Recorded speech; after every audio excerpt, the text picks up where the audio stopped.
Welcome to Stand Up Memories. I'm Peter Bales. This is Jackie the Joke Man Martling. I've never gotten this far before without being interrupted, but we have a terrific... And now people know what it's like when you don't get interrupted. The show sucks so far. Yeah, I got off to a slow... Rob, we would like to introduce our guest.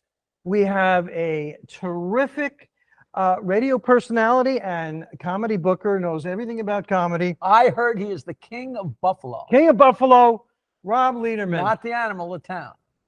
Right. You know, I was for a while. I started doing stand-up comedy. If it wasn't for you and the previous show you were on, Jackie, I probably wouldn't have gotten into radio. But it was at the time when any DJ was a classic rock jock and Stern was coming into the market. He beat the shit out of the guy. And this guy that had the show at the time was the nicest guy, and he didn't know how to handle it. And I was touring at the time, and they hired me to be the comic. And they were like, can you be the Jackie the Joke Man of the show? And I'm like, I can't. There's no other. There's Jackie the Joke Man, and that's it. I had to do myself. I had to so create my own thing. They brought you onto the radio show as like a sidekick, gag man type thing? Yep. Yeah. And this is in Buffalo we're talking about. Correct. And so I opened my club in '87, and then I started in '91 at the radio up until maybe 2 years ago. Now, let me ask you, because we started talking a little bit, you know, in the last month or two, whatever. So it wasn't your club that had, I guess we have to say, that had the little person MC? Tommy Stratton, Tom Thumb. There literally was a midget, a little person. I personally think that little person is more demeaning than the word midget, but that's just my opinion. But he literally was the MC of a club in Buffalo, right? Yeah. So what he would do is he would come out, and Peter, you worked for me, just so you know. You had little round glasses. I did back in the day. And it was in theater. It was at it was either at Comics Cafe or it was at the Riviera Theater where we were doing comedy in a movie. Does that ring a bell? Was Angel Salazar on the show? All the time. It might have been Fredonia, but that counts as Buffalo, kind of, doesn't it? Wait a second. Were you at the show in Fredonia? Yeah, that's still very similar. That was a one-off show, and Angel was in the back trunk of a police car. Yes, this is you got to hear this. It's me, it's Angel Salazar. After the show, it was a great show, and we went to a bar, and most of the audience went to the bar. And we had a great time drinking and hanging out with the audience. Angel Salazar is still on stage and having a great time. And then I think at 2 o'clock, they closed, and everybody went out on the street, the audience and Angel is still on. He's still performing at 2 o'clock outside, and he goes out into the middle of the street and he mooned the audience. And it was funny. It was appropriate. He was the comedian. And there were police there. And right down the end of the block, I was right there. It was so funny. But a red light starts spinning around, and a cop comes up and arrests Angel Salazar for mooning. That doesn't happen at every comedy show. Well, I don't know if this is now Fredonia folklore, but the cop didn't ever give him a ticket. The cop kind of knew what was going on, knew all the people at the show. Like the guy that was the head of the hospital was drinking with Angel after the show. And if I remember, the cop put Angel in the trunk of the car as a joke. And when he opened it up, Angel came out naked. I don't know if that's folklore or not. That might be a Fredonia folklore, because I have a memory of coming up with $50 to get Angel out. And they said, we know he's not coming back. But that's what he would have been fined. He would have been fined anyway, $50. I was called before the board of Michigan State University, and they let me off easy, but I was going to be thrown out of college spring term of 1967 for mooning on the steps of Cowles House, which was the president of the university's home. And so the mooning stuff just is, it's people see it as disgusting or they see it as funny. I don't know how you cannot see that as anything but funny. Right? Well, and to know that somebody took that, and then when you were in school, you remember when it was called pressing the ham? And you'd shove your ass against the window in a car? Against the window, right. It's called pressing the ham. Oh, yeah, pressing. Yeah, that's, when I was in college, Jesus. Take the children out of the room. Because by the time of the 70s, when I was in college at Northwestern, it was called streaking, which became huge. Streaking was running with your clothes off. No, running with your clothes off. It wasn't. But that was when I was in college. When I was in college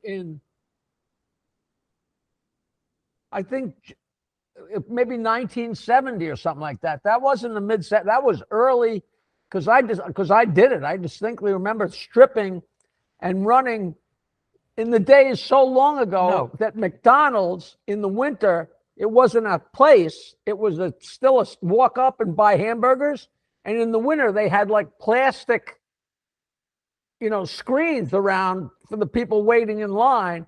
And I literally ran up and banged on the plastic screen. And all the people waiting for the hamburgers turned around. And I was like, When Jackie did it, they didn't call it streaking yet. They called it one lonely guy naked. Oh, who's a pervert. That is so true. But it became streaking. And I did it, but I did it in a group of 50, and it seemed appropriate, and it was. Well, there was a guy. Oh, is that the one you got the trophy for littlest? It was a pin. It wasn't a trophy. It was a pin. It was like a collar pin.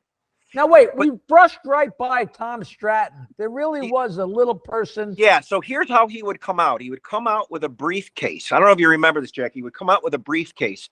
He would put the briefcase on the stool, open up the briefcase, take out a phone book, drop the phone book on the floor, and then stand on the phone book and start performing. That's funny. We had a group of people a couple of weeks ago, all guys from like 1980, from the comic strip, and a whole bunch of people. But Joey Novick told a story that I didn't remember. He said that me and him and Billiam Cornell were going up to Buffalo, and he told us his opening line. And me and Billiam, just breaking his balls, said, "You can't say that. That's Harry Smith's joke," or something like that. So Joey's all bent out of shape, and he's freaking out. And then we're in the green room, and I guess I had worked the club before. And I said to him, "Joey, I'll tell you what. If a midget walks through that door, you can do the joke." And then the guy came through the door, and Joey's head exploded. Now, I don't remember that story, but he was a brand new guy. And that's all I can remember at the show is there was a little person MC. That's the only time that's ever happened. But he was a good MC. It sounds like he was a great MC, and he actually ended up becoming a decent cartoonist who had some cartoons in the Buffalo News, but he passed, probably 15, 20 years ago. Wow. But that's funny that you remember pictures. Do people have pictures? What was that? Do people have pictures from those days? Oh, yeah. Yeah. But it's funny because you were saying to me when we were talking before this, I was like going through all the names of the people that used to come to my club that were like, do you remember Jeff Weinschmutz? I remember the name Weinschmutz. Somebody introduced me to you, Jackie, when you were doing jokes were you doing like recordings out of your garage or your attic? Yeah, and I had a dial-a-joke that played and Rick Dees had it on his show, which was syndicated. So a lot of people heard that long before they heard of me. Well, somewhere I have a mug. Like you had coffee mugs. 922 wine. Yep. Collector's item. They're worth like $3. Well, if I get you to Buffalo and you sign it, I'll get 2, right? Now, as a booker, what do you look for in a comedian? I mean, what is a comedian who does well for you, and what don't you like as a booker? I mean, it's so tough. It's become. Here's where I'm going to sound like a bitter old man. the days of what I used to look for are gone.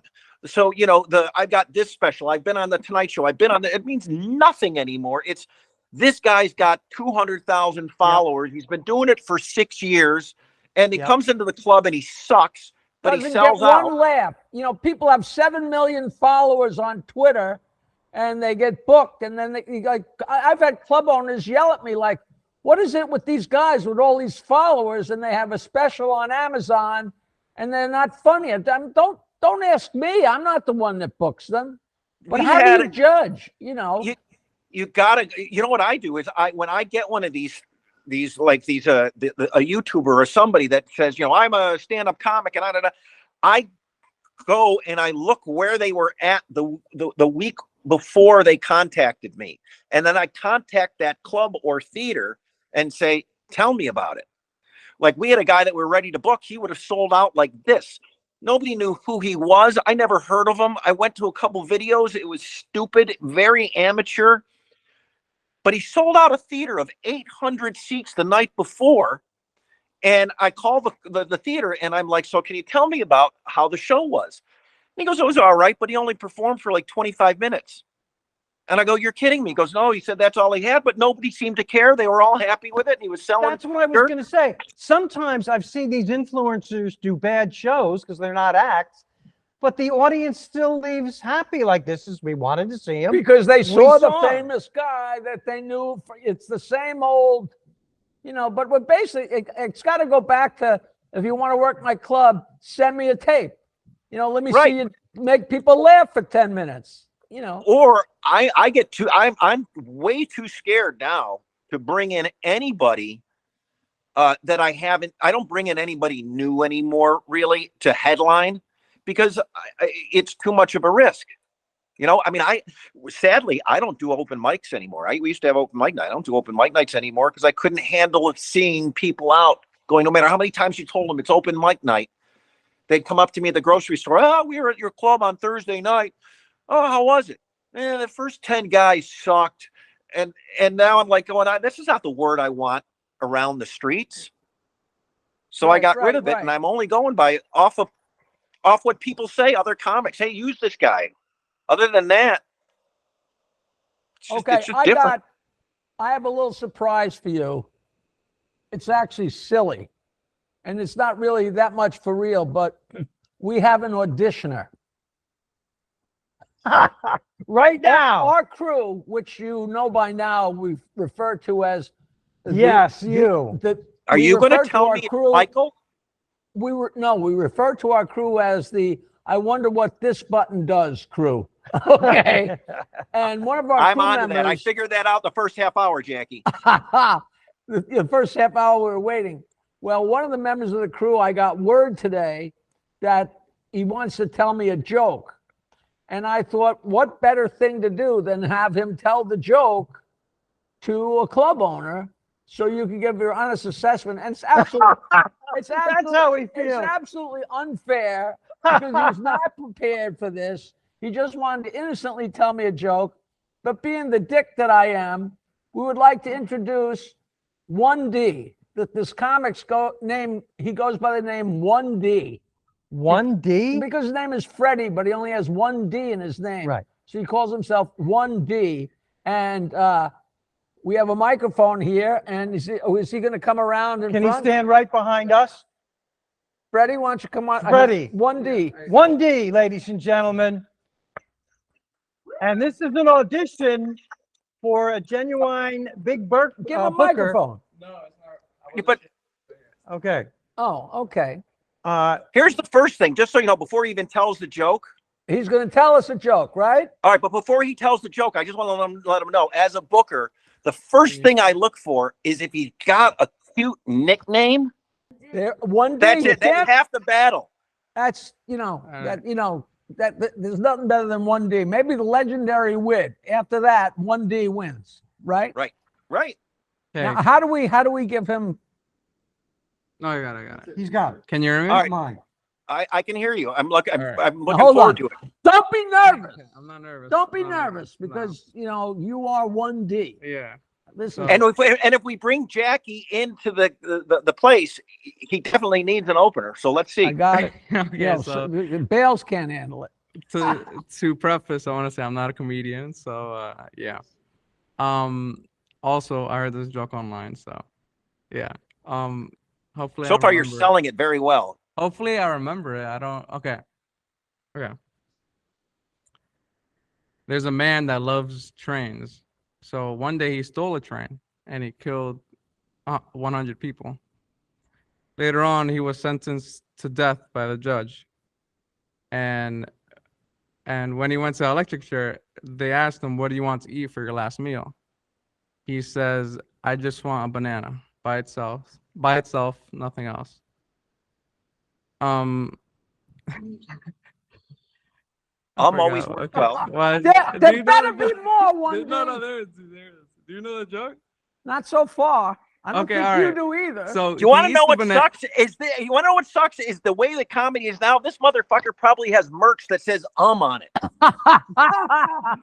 So I am intrigued. I do want to hear the end of the joke. So he eats a banana and he goes to an electric chair. The officers pull the lever and he survives. They're all like baffled and say, why is he alive? And the lawyers go back to the judge and say, technically he served his sentence because they, pulled the electric chair. He gets out, he steals another train. This time he kills 500 people. And the same thing happens again. They say, what do you want to eat? And he says, a banana by itself, nothing else. And he goes, same thing, electric chair, and he survives. And he does the same thing again. He kills 1,000 people this time. And he goes back to the chair, and the warden asks, who the hell is giving this guy bananas? And no. The warden gives him This can't be real. the warden gives him steak and eggs, and then they pull the lever, and he survives. And the warden says, who's giving this guy bananas? And the officer says, no, he's just a bad conductor. All right, listen. Let me let you know how many At sharp Rob's objects Comedy I have Playhouse in around me. Buffalo. Is it Rob's Playhouse? Not anymore. Not Not after after that that. show. Good job, 1D. You're on your way. 1D, you're double D now. That was just fun for the crew because they did such a crap job of getting this going that I thought they should be rewarded. Well, I'm fixing my mic. and I think that keeping that level of that crap level worked perfect. So Well, his hands didn't Some shake. people in the back are saying they didn't even understand the joke. The key word is conductor, I think. yeah, all right. We're moving on from 1D. Okay. So did you Talk to say that Otto and George worked up at your place a lot? All the time. In fact, his first 2 CDs were taped at my club. Wow. And I'll tell you, there's a great story, not a great story, but it's a story that'll take up a little more time than that banana joke. We're interviewing on the radio, we're interviewing David Copperfield. You've heard the Otto Copperfield story, right? No. So all right, we're interviewing Copperfield, and he goes, Rob Lederman. He goes, why do I know the name Rob Lederman? And I go, well, I don't know, a comedy club, blah, blah, blah. And he goes, hold on. And he runs away and he gets a CD and he plays it. And it's the very beginning of the CD. And you hear Otto go, Rob Lederman, ladies and gentlemen, how about a hand for Rob Lederman? And David Copperfield was like, I'm the biggest Otto and George fan. I never knew. Wow. So, it's too bad he's not with us because Otto tells the story so well. So he gets hired to work David Copperfield's birthday party. And I asked Copperfield about this, and it was absolutely true. So he gets hired to work his birthday party. Otto shows up at David Copperfield's birthday party. The only people in the room are David Copperfield and Claudia Schiffer. They're at a dining room I got to table. stop you because we have people watching, people that don't know Otto and George was an amazing act. Otto was the comic, and his puppet was a ventriloquist dummy named George, and they were so outrageous and outlandish and filthy. And I'm sorry, I just need to say that so people. I mean, the dude would close his show by doing an impression of JFK, and then the half of the dummy's head would flop. I still can't get over that. So he's talking to. So he has to put his foot on a dining room table and put the dummy on his knee and do his act. And we all know, I mean, you know, his act is, and it's just David Copperfield and Claudia Schiffer sitting at the dining room table for his birthday party. And that's all he wanted, Otto. I'm sure he paid him a fortune. I'm sure. You know, but yeah, Otto and I were, I got started with all those guys like John Fox and Otto and, but you know what's strange to me is Buffalo's a long ways away, and Otto had trouble getting it together just to get to Levittown or get to New Jersey. How was he managing to get on the plane and get to Buffalo, or was he driving? He always had Lampanelli used to drive him, would open for him sometimes. Chip Scooney? Chip Scooney. Chip Scooney, yeah. Don Ippolito, Yeah. right. With the when he takes the right. And they would drive him and kind of babysit him. Priceless. But he would stay at my house. But Otto would come and stay at my house. So we you know, once he got there, you know, I just babysat him, but as best you could. I know. Yeah. We are almost out of time. Okay. Do we want to touch on the story about the radio, or is that a hands-off deal? No, it's up to you. Doesn't. I personally do not find that story. I don't find it offensive, and I guess it is, but I'm not sure why. But just I don't know how well Peter. Just explain to Peter what got you fired from the radio.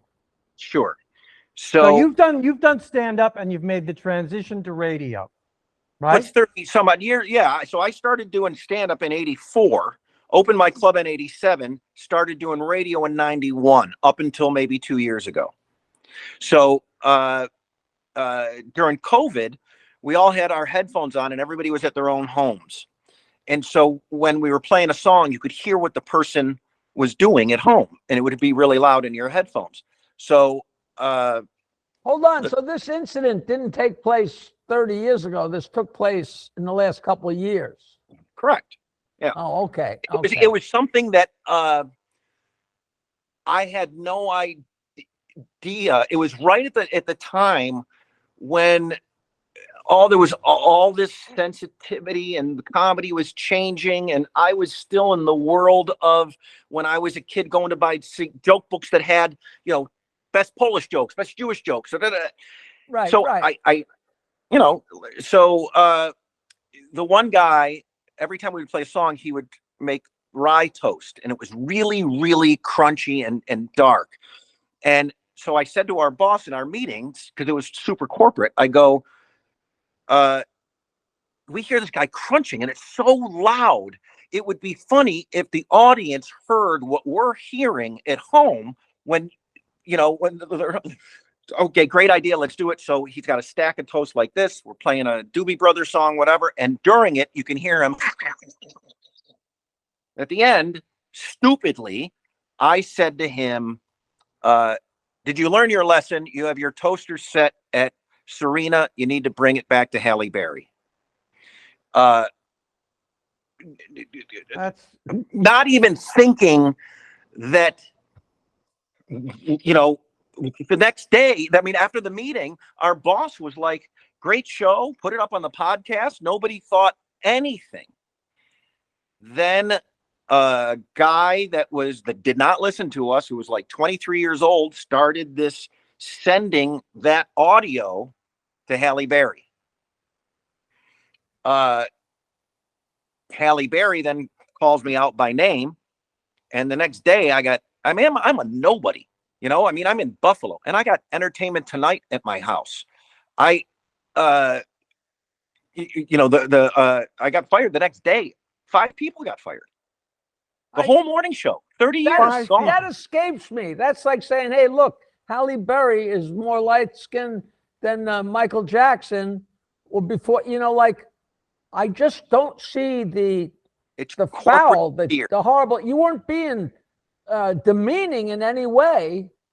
It's corporate fear is really what it is. It's it was right off of COVID.